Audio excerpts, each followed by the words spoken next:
Hello, Facebook. Facebook land. Hate siya Richard DeCrane siya. Chini ba siya ching gagid nan siya. Kutaya danayan siya. Ashi da siya chay gagid nan siya na. Das nala kutaya danayan siya. Hello, Facebook land. Checking a few things, making sure you can hear me okay. Am I live? Mic looks good. Alright, I think we're good. Anyway, hello. Welcome to Tuesday, December 1st, 2020. We made it. Christmas season. Heads to. Uh-oh. You see? Yeah, that's a Christmas tree. Not a halo on my head. Yeah, so how's everybody doing? Me, I'm doing good. Just busy working on some craft projects, catching up on some woodwork. Got a few orders. Found my mug. Well, actually my wife found this mug. I put it away. It's been away at storage for a long time. I went to go dig for the Christmas stuff. Yes, in my house we do like to celebrate Christmas. Even though, traditional way of thinking, we Christmas is almost every weekend for me. Every weekend at a powwow. Usually we're doing one or another forms of giveaway. Giveaway as Indian people, traditional people, is very, very powerful medicine, a very powerful way of being, a way of doing things. When you give things to someone, you get good feelings, and when you get things from someone, you get good feelings in return. And so, it's a reciprocal relationship that happens in gift giving. And in Christmas, it's kind of sad that we, they only celebrate it one time a year, for the birth of the Jesus, the Christ, baby Jesus. But like I said, for us as Indian people, we're always doing gift giving, giving away stuff, making us feel good. That's the empowerment of being native. We do a lot of gift giving, even like in some of the crafts that we make. The first things that we learn, like you learn a new craft, it's always good to give away that first item that you make. Whether it's a beaded project, art project, whatever. Even like the gift of making someone food, breakfast, their favorite meal. We do it.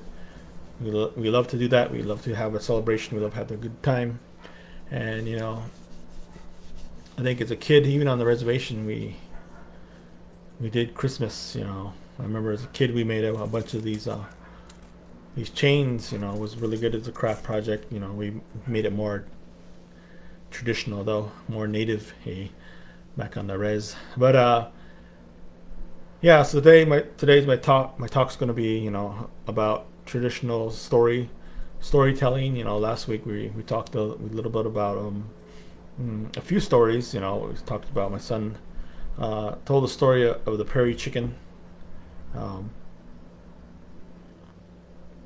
Importance, of him telling that story is huge. If you saw from the thumbnail, my son, means a lot to me. I've been passing on a lot of information to him through storytelling, through teaching, through times when we're doing things, like different projects, whether it's traditional projects or just spending time and learning something new, with him, or take him out, whether I go out camping or something like that, or whether it's going out hunting or just making a project. Try to teach him as much as I can, about stories of where things come from, the origin stories, like that prairie chicken dance. The origin story comes from the Blackfoot people, and we dance that dance. But even though we're not from that tribe, we're Apsalga Crow people. We have our own chicken dance style, you could say. The stomp dance or hot step, crow style is a little different, but look, a lot of people say it looks the same as the prairie chicken style Blackfeet dance, and our outfit does kind of look the same, but at the same time the music is different, the sound, the beats, the song, the origin story is almost the same. It's about a warrior that was out in battle, and songs were composed and made, a traditional, or that's the power of storytelling. It gives the power of where things come from, an origin story, where things were composed, like songs were developed, and things of heroic actions, great deeds, as I say, were performed, whether it was us as human beings or as animals. A lot of our teachings, our stories about animals and their heroic deeds, or the things that they did for us as human beings. Stories. A lot of our stories go where the animals have taught us how to live, how to survive, where to find water, what to eat. As the time, the animals, according to my traditional stories, the animals were the first beings here. For us as Crow people, the wolf, the red wolf was one of the first animals that helped create a lot of the things that we see today, whether it's the mountains or the other animals, along with Coyote. Coyote was also a creator, but the wolf was in place to kind of to balance things out. Whatever Coyote did, the wolf did, to balance it out, the opposite. And our stories go, back to our origins, where we come from, where we evolve, for our homelands. Thinking about the Kumeyaay territory, this place that we live in here in San Diego. The traditional people here, the Kumeyaay people, have their own stories, and they tell the stories during their bird singing. I've heard a lot of elders tell. That's when they tell the stories. Whether you're singing the bird songs, or the wildcat songs, or the mountain sheep songs, or some of the other songs that are sung like that. They talk about the movement. I always hear the elders talking about how when men are dancing, they're kind of moving like this, like they're walking, and that is a journey that they're taking. Singing those songs of different birds, different animals, and the animals are telling a story, or they're composing a story through song and dance. And won't say too much about the Kumeyaay people and their story, because that's their story to tell. I just want to point out that it is a traditional story, an origin story of a time once, when we communicated with animals, when we we look for them, and them to teaching us new ways of being, and being humble with ourselves. And so traditional teachings and the importance of that is especially if, as you saw my son, he learned before he even got to put on his outfit, we taught him that. I taught him that story, the origin story, the traditional the prairie chicken story. He needed to know where it came from in order to understand it. And I would ask him what he thought about it, what he learn from it. A lot of times he knew that that we needed to respect that prairie chicken and carry on the traditional ways, because of his sacrifice that he did. He fed our family, he fed the family, and but at the same time, we carry on his story by by doing the dance, emulating his dance, and emulating himself, and retelling the story of creation. For him, that story, that dance he was doing was his creation story of giving life, the first steps of the mating dance of the prairie chicken. Without the story, a seed, you could say, the seed, planting the seed. At the same time, we tell that story of making, creating that story of love, and making the eventually, making kids and stuff, so that we can pass on traditional stories, oral stories. And that's the importance of telling those stories. So One, so that our kids can know what their dances are, where they come from, or where they come from as a people. Origin stories of where we came through, or we came into this world. Places that are sacred. We, as Macro side, we have a place that we say we came from, and and how we got there. There's a whole bunch of stories involved with that, of teaching with the animals. At the same time, but on my Navajo side, my mom's side, the Ne people, we have our stories, how we came from the east, and we emerged, after coming through 3 worlds, coming into this is the 4th world. We came into this world, but during those past worlds, things happen. Animals did things, or we did things, or someone did something, and there was a lesson that was learned, and we end up destroying those worlds and having to move on and go through 3 worlds and finally come into this 4th world. It all comes into play. As Indian people, our traditional stories, tell us things to do, things that are bad to do, or things that some say are frowned upon, or taboo. But it's a story, and it's a story that it's a teaching, a teaching from our traditional ways of life, traditional animals, and it's a teaching. Like my son, it's teaching. He learns to respect the animal, teaching that you shouldn't just kill something, for your survival.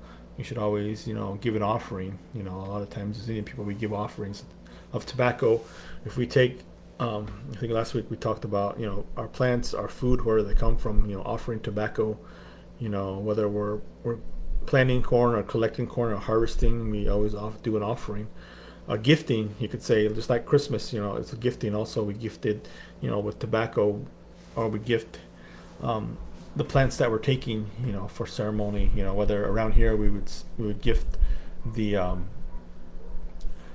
sage some tobacco, so we could take some of the sage, the coastal sage that's around here, in big bundles, and we use that for medicine, for our cleansing of our household. In that way we start off good, and in that gift giving ceremony. We give that tobacco, we offer that prayer, and we don't take too much from the things that we get, so that there will be plenty more for the people that are around us, or the smaller younger generations. That way of thinking of 7 generations as traditional people is very, very powerful way. Just now, like I said, scientists and scientists, are just now coming up and saying, hey, wow, these Indians had something, or knew something about something, and that's exactly right. We have like over 500 years of information that we have of this place we call United States. All these areas that we have where we live traditionally, where we come from, they all have their own stories. Even where the water is, some of the names that we have are places, verbal places that we describe where the water comes from, so that we can have that teaching, so we can find water if we ever need to be.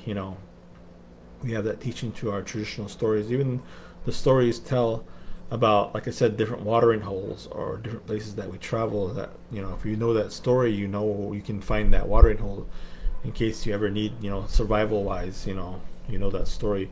As traditional people, if you ever need a prairie chicken, you kind of know where to look. Go into the openings, big fields, and you'll see, if you see like a little hump and you'll see like trees around, it's like the perfect setting for capturing or harvesting, that animal, the prairie chicken. And so, just thinking about storytelling, the importance of that, and our teaching of our children. A lot of our teachers' teaching, is kind of lost if we don't tell those stories, if we don't relay that information. I know some of us, like myself, don't speak our language all the time or fully in the household as we should. I do what I can, but at the same time I still try to tell the stories, in English. In English there's a translation loss, but at the same time I still have to tell the story, and hopefully my kids will get the teaching. A lot of these teachings, the storytellings, the teachings don't come just right then, it comes later on in life. Oh, that's what that story was about. That's why they told us not. That's why the elders told us stories, so we wouldn't be like this or this way, or do the wrong things. And as people, as Indian people, we've always had that teaching of telling the stories, origin stories, so that we can learn something, that we can take care of ourselves, and survive and keep on surviving as we are today. Today, right now, bringing us into this moment of where we're at as far as getting through this pandemic, the coronavirus. We're back on high alert here in San Diego, and if you haven't learned, it's gotten worse. People weren't listening; they weren't going in masks. A lot of people were going to bars, going to just out to different events, not wearing masks, or different places, and it's caught up with them, and now the pandemic is starting up again, and so it's more important for us as Indian people to stay safe at home, so we can pass on stories, so we can teach our young ones. It's important for us to stay home because we have a lot more to lose in our language, in our way of life, in our way of being.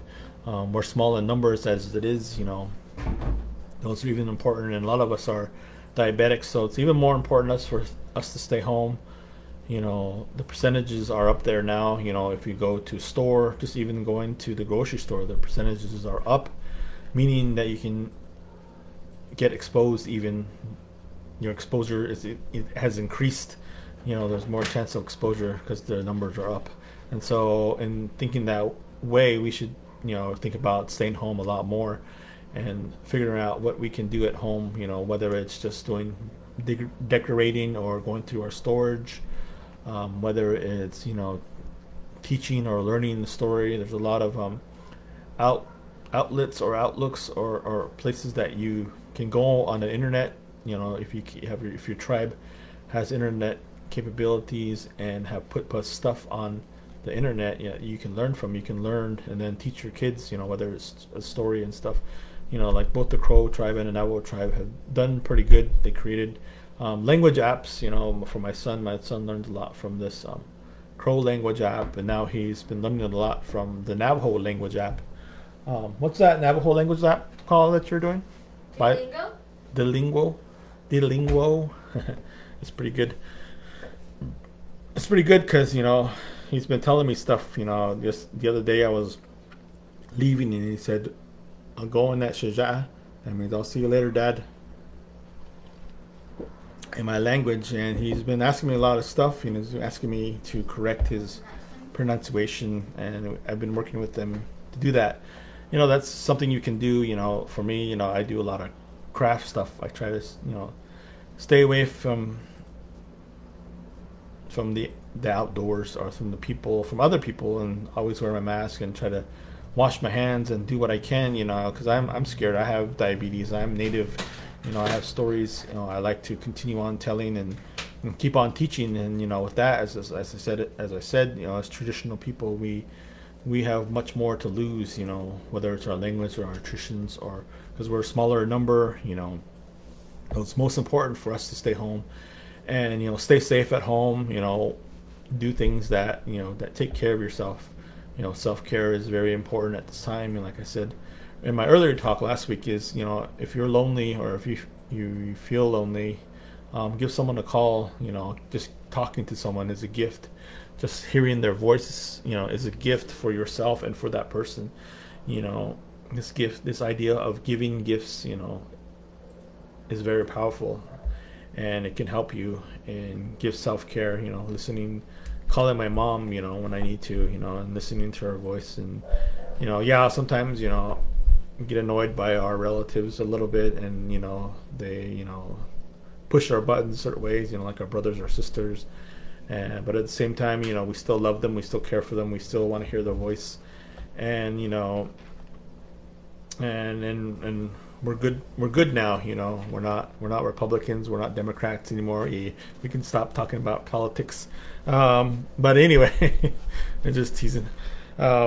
Yeah, so importance of traditional storytelling is very important to keep on learning. The young people. In our dance class here in San Diego, Sword and Eagles, we have a traditional story. That we always tell. We try to get the young kids to learn where the stories of their dance come from, whether they're dancing the fancy shawl, the jingle dress. The traditional dances, northern or southern, depending on where you're from. There's a story in each of the items that we use. In my story, the chicken dance and the traditional crow style dance is a traditional story of all the regalia that I wear, the dance outfit that I wear, the stories of where things come from. Some of those stories that I know, and some of them, I don't know as well as I should. I'm still learning. I'm still asking my relatives, my traditional people, my people, where the things come from. And why we wear what we wear. And I didn't just start dancing again. It took some time for me to learn the origin stories of where my dance comes from, and to get the rights, or earn the rights to wear some of the outfits that I do wear today. Some of the traditional some of the objects that I wear, whether it's the otter pelt, whether it's the ermine, the white ermine that we wear, or weasel. Some people know as the white weasel. That's our protector as the Crow people. We a lot of times a warrior. We always have an ermine on us. It's a warrior, a sign of a warrior. And so those stories are very important. Those stories they stem from our traditional stories of where things came from, where things evolve. The animals that we adorn ourselves for, not just for show. They have a story, each of them. Even the feathers on top of our head. For us, we wear two feathers to balance, and for us, it was a story told that there's two brothers that keep us balanced. And whether we go down further down our outfit into our bells, the snake, the bells represent the snake, and towards the bottom, the bells on my ankles, represent the rattlesnake, and also the furry ankles, or the represent some of the animals, different animals, the buffalo, the sheep, and things like that. Even for the young ladies and the women that dance their traditional dance, they have stories of where they come from. Why women have the knife. There's a whole story about that. Why we wear breastplates, and even where they come from. Some of our stories, we had good trades, and some of our items come from times when we used to count coop. Our traditional Crow style. The bustle that we wear, is called a mess bustle, and we won that. In its own story, it came to us. We captured. I'll tell the story. We captured some Lakota that were coming into our territory, and my grandfather was one of those people, grandfather Tobacco, and him and three others caught these Lakota people coming into our territory, and we captured them and took them to the chiefs, the villages, back to the village, to the elders, and they showed them that these were the guys that that were coming into our territories, and they asked what they were doing, and they had these bundles. They had medicine bundles, and they had these bustles. They were getting ready to prepare for their dance, and they were collecting stuff, and so they had these dance bustles and bundles, and so and the elders saw that it was a traditional way, that they weren't trying to take some of our stuff. They were just collecting items that they need for traditional ceremony, and so the elders said, go ahead and escort them back to their territory, their village. And so those warriors, the Crow warriors, took those Lakota back to their people, and since then, the story goes, that's where the Lakota elders were very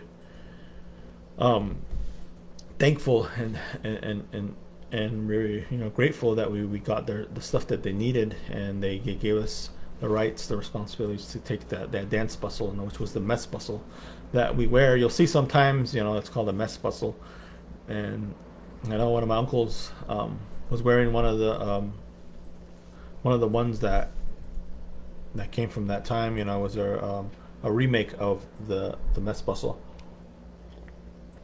And I always remember him telling that story of where it came from, how we got the rights to dance, and it was our people, our older sister, let's say, the Hadatsa, that actually taught us more about the origins of or the powwow way of life, the powwow dancing, and we got a lot of the rights, and we learned a lot of different things from our traditional older sister, the Hadatsa people. Once long ago, us Crow people were Hadatsa people. And there's a whole story behind that. Sometimes you'll get to hear me tell that story. Story of traveling. A time when the Crow people were out in not only the prairies but the mountains. A lot of traveling the Crow people did. To even say they even went across the water onto the other side, and then they came back. Didn't like anything on that side, on the European side, and then came back and finally settled in the Crow country, where we come from now, in Pryor, Montana. And so, there's a whole story of where we came from, and it's important to learn and know these stuff. Listen to your elders, take time to listen and learn and get things out of them. And as things go, you get things out of stories that are told. Sometimes right then, or sometimes later on. This is why they tell us the story, because so we could learn and so we can overcome. And so what stories are happening now. What stories are gonna get us through this pandemic. What stories. I just was on Facebook earlier. One of my brothers up in Montana shared a post of one of my relatives and my good friend, and their story of survival of the COVID. They actually got the COVID story. The COVID, they didn't know. They were just, the story goes, she was feeling asthmatic, and and she thought it was just her asthma acting up, or her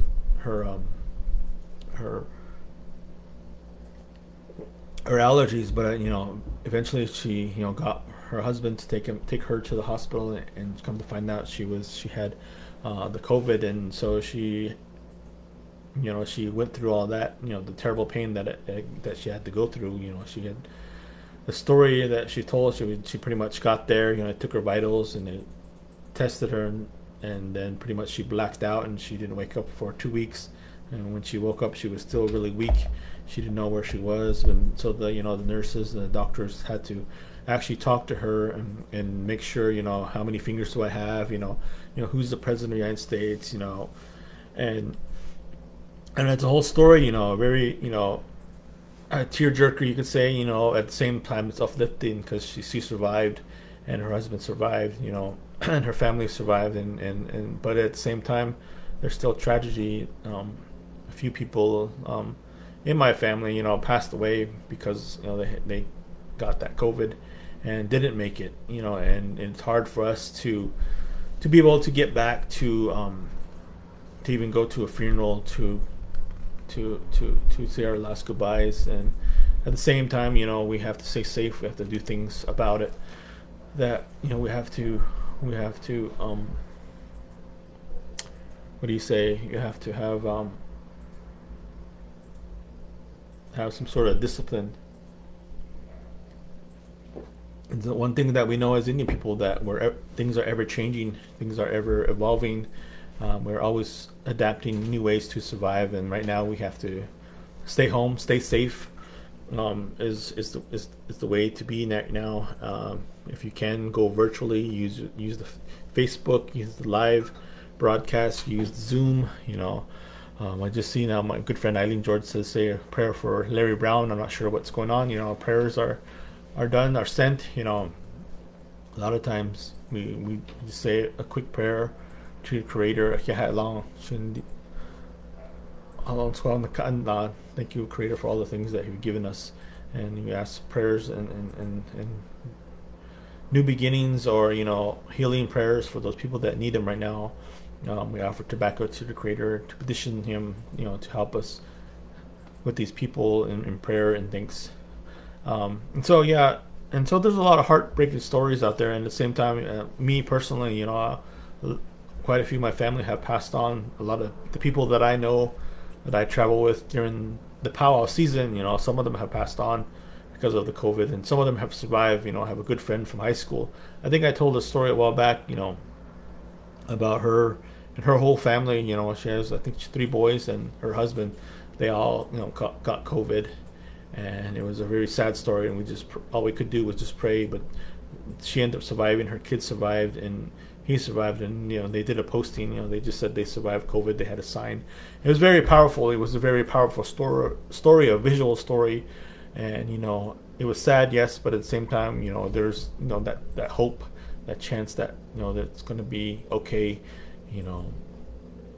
and that's a form of storytelling too that helps us to grieve. Right now some of us are still grieving because we lost people, and all we can do is tell the good stories, the stories of the good times, of those people that have passed on to the other side camp.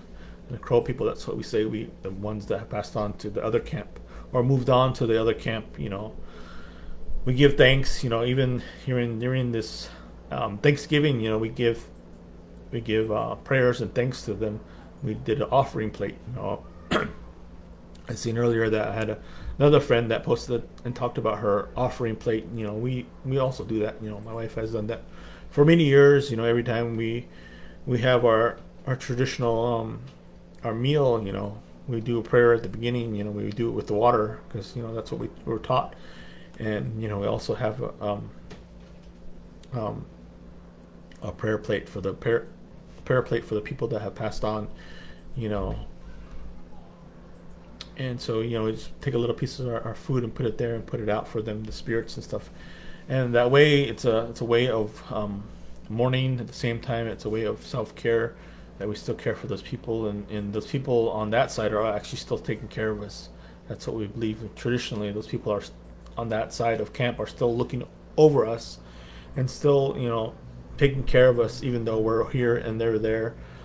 We pray, and they come to us when we need them, and at the same time we can feel them in all of in our body, in our soul. As people, as traditional people, we have that way of thinking, how in our mind and our soul we're still connected. And it's important to do self-care in that way, whether it's just using sage to cleanse yourself or bless yourself, or to offer prayer using that tobacco to petition the Creator and ask for offerings and blessings and things for people, so that we can continue on. This is only going to be a very brief moment in time that we're going to be dealing with this COVID. Soon enough, we're going to be out there celebrating and having a good time and meeting people and hugging people. And soon enough, right now, it may seem really far-fetched, or the end might not seem near, or from what I've learned, as in my age, I've gone through a lot of different things, and at the times that it's happening, it may seem never ending. You go through hardship, it seems like it's never ending, but eventually it's going to end. And when it's gone and past, it's going to be like, wow, it just that was one small moment in time.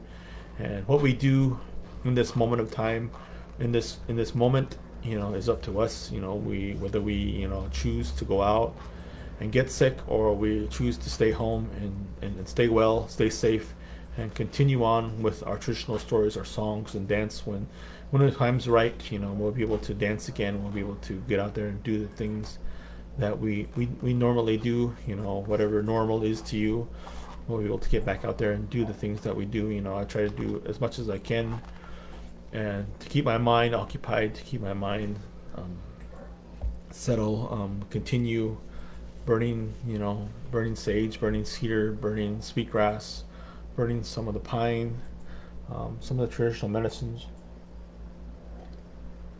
and continue doing the good stuff, taking care of yourself, making meals, preparing meals. There's a lot you can do. You don't just have to be crafty. You can do like Christmas stuff. We got to decorate. That was a really fun time to do, for my daughter and my wife, and my son, he likes to do the tree, and set it up. And so it was a fun time that we took time to do that, and we've been decorating the house. And that's something that you do to keep your mind occupied. And like I said, you can always call somebody if you feel really down. Look out, call out, video out, and you can even ask,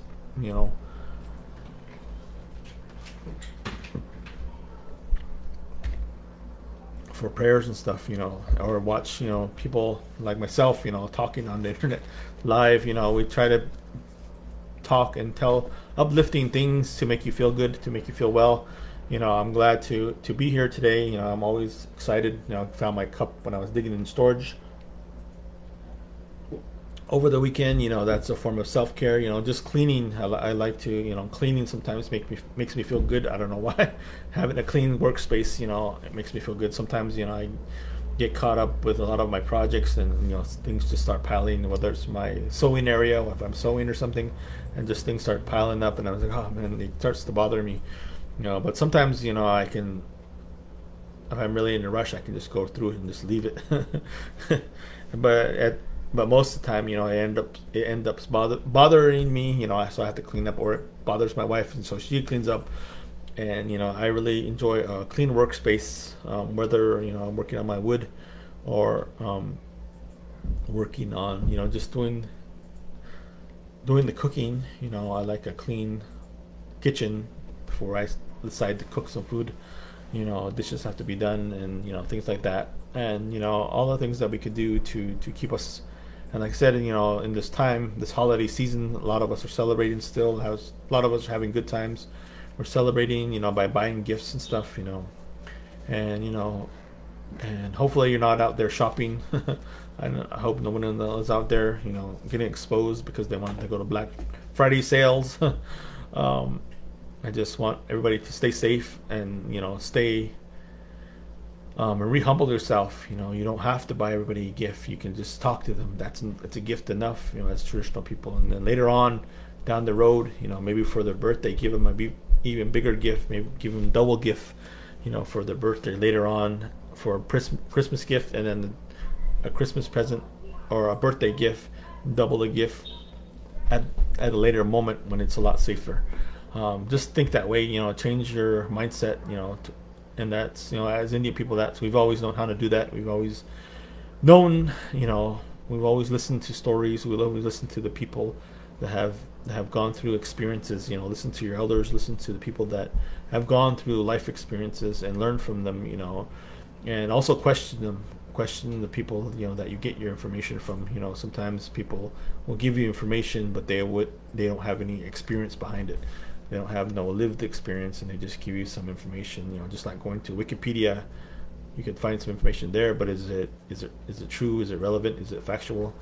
Know the sources where they come from, and learn from them, and teach yourself that way, and teach other people that way. And in traditional storytelling, we do the best to retell the story in its original form, the origin of which it was told to me. I tell the stories where they come from originally, how they were told. I don't change anything. I might be adamant or a little bit lively with some of my storytelling, a little bit to be more dramatic for the young kids, when they listen to some of the storytelling. But at the same time, I don't ever change the story, or where they come from, because that's where the power comes from, where the knowledge is, and the power of that story, where it came from, the origins, when they were composed, thought of, or told. That's a power. Like right now in these times, changing of the seasons that I was talking about last week, we're changing into the winter season, and so now we can tell some of the stories about the coyote stories, and learn some of the things learn what not to do, or what to do and not to do. That's traditional coyote stories. Stories usually are about things that Coyote did, that he ended up learning from, and that we can learn from and not do. And if you ever hear the story of why the coyote has a burnt tail, maybe I'll tell it one day, why the coyote, if you ever see a coyote cross in front of you, and why he looks back at you every time. If you ever ever notice and watch animals, what are the funny things that they do? Just outside my house, these hummingbirds have been coming around because of these flowers, and some of them are really territorial and they'll fight each other. And other times, there's two of them that are good friends or whatever, and they kind of, there's a story right there you can learn and watch. And that's what I've been doing a lot of times in my craft room. I can see them right outside my craft room. I can just watch. Sometimes I'll sit there. It's another form of self-care, just to watch the animals and see what they're doing, see what they're up to, whether, it's an animal. And we have lizards around here. We have lizards that are around my complex. Sometimes I just sit there and watch, and be doing push-ups or whatever, working out. I'm like, hey, this guy's working out today. I better work out too. And so, just thinking about all the stories, traditional stories, stories that are told at night around the campfire are very powerful. As I mentioned earlier, a lot of times when we're doing things, we can tell these stories so that our young ones can learn, our kids can learn. There's a time, there's a place to tell these stories, especially, if your young one's going to sleep, you can sing them the lullabies. Some of the lullabies tell a story, a lot of the traditional stories that I've heard, some that come with music, come with lullabies. When you tell the story, you also sing the song with it. And so in that way, that harmonization, that the power of music gives good things, good feelings to you,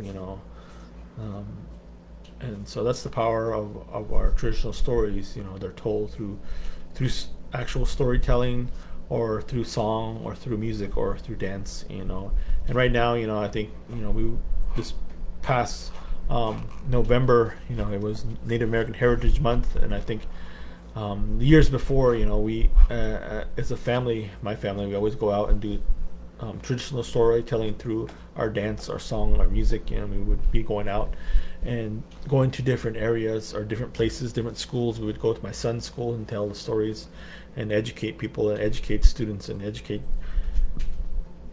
the general public that Indian people are still here. We're still alive. We're still thriving, and I've still been able to do that, but it's been on Zoom a lot. I've been thankful or grateful enough. People have been asking me to do talks on Zoom, or different schools and different events. There's still events happening, via Zoom or via the internet. I just got asked to talk and do a little bit of dance for our military. My good friend of mine, it's a squadron for Balboa Park. Balboa Park is Balboa Hospital. There's a naval center, Balboa Naval. I can't remember the acronym, but it's the Navy's health center that's over there in Balboa Park. And I was able to tell the stories of a warrior story, or a traditional story of where my muscles come from, of things I got to do. So that made me feel good. I was able to contribute to some of my active military people, give them an insight of traditional teaching, traditional knowledge of what it really means to be thankful for your food, during Thanksgiving and through traditional bring-ins. And so I got to do that. I was able to do that, and I'm really grateful for that time. And so I just want to give thanks to everybody that's tuned in and listened to me about traditional teachings, traditional stories. I really wanted to so if your traditional stories, please tell your relatives. Please take time, make so you gotta set the tone, set the mood, set the time, create a Zoom app, whatever platform or area, or whenever you can do it. Do it. If you're an elder that has stories or that have places like that, do it. These people are here listening right now. Kids are listening. It's a time that we're safe in home, and we have a little bit of time to tell stories of where we come from. I know there's a million different traditional stories. Each of our Indian people are very unique and very different, and we have different stories, different music, all kind of different languages, different ways, and take this time that we're here safe at home with your loved ones, with your family members, and tell stories and teach them new things, and teach them and learn and that way you get self-care for yourself and you get self-care to other people in your storytelling. And that's all I wanted to really talk about today. I think next week, it's getting closer. What I saw someone say, 24 days until Christmas. Just funny. But anyway, I just I want to give prayers to all the people that are out there right now, surviving winter. Down here in Southern California, it's about 78 today, nice and hot. I know back home it's freezing. It's probably below 30 right now, below or 30 degrees and below, whatever that means. But it's freezing in other parts of the country, and we're here in the beautiful San Diego, clear skies, no wind. So you guys stay safe. Stay smudge, don't judge. Wash your hands. 20 seconds, 20 minutes, whatever comes first. Take care of yourself. You guys have a good night. Richard DeCrane. We'll see you guys at dance class. I think dance class is this Thursday. Larry's class was this Monday. If you haven't signed up for the art class, do that. I think David is doing something on Friday. We have Larry going out to the some of the elders. I think last week Larry talked to I